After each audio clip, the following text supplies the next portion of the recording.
Michael, the crash in support for the Voice.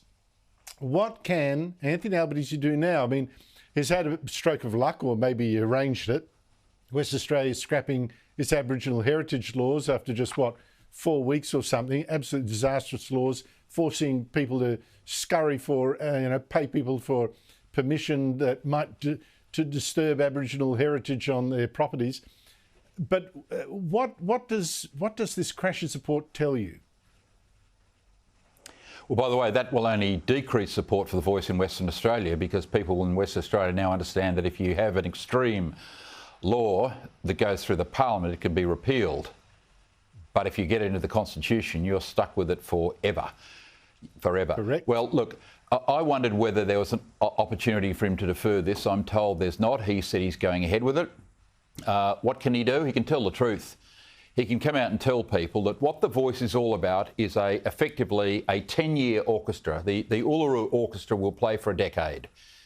If you like this debate, you should be happy, because this will go for a decade. You'll have the Voice, then you're going to have, of course, the treaty, which will take a couple of years.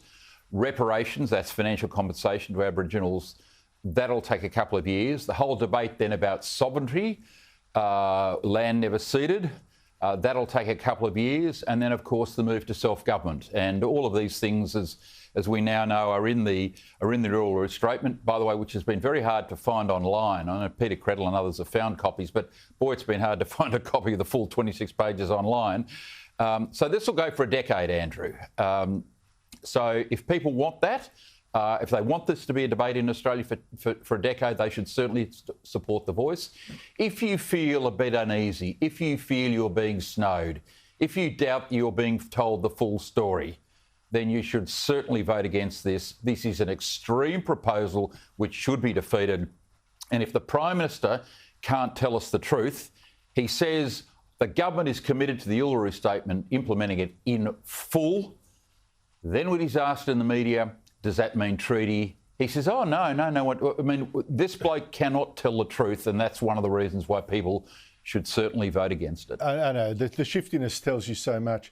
But Stephen, you have, in your career, given very hard advice to former Prime Ministers. What would your advice be to Anthony Albanese right now about this proposal? Well, I think Albo's committed to it. The first words he said on the night after he was declared victor were he was going to push and deliver this, and he was going to do it in the first term. And I think he stuck to his word. And, usually people get criticised when they break their election promises. I know that wouldn't be your advice.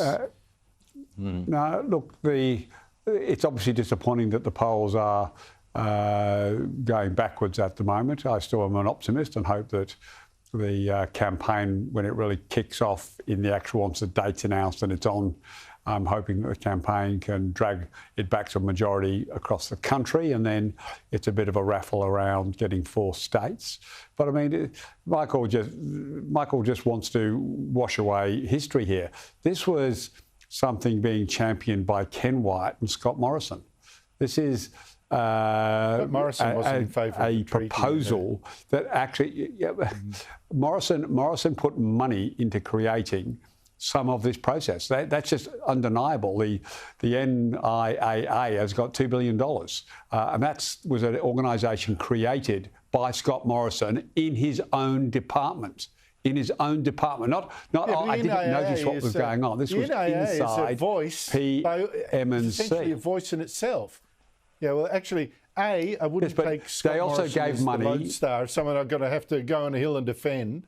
And B, the NIAA is an Aboriginal agency with, 1,200 public servants doing the job that Albanese now says should be done by a Voice. But we can sack it. That's the difference. We can sack it if it goes wrong. That's the substantial difference.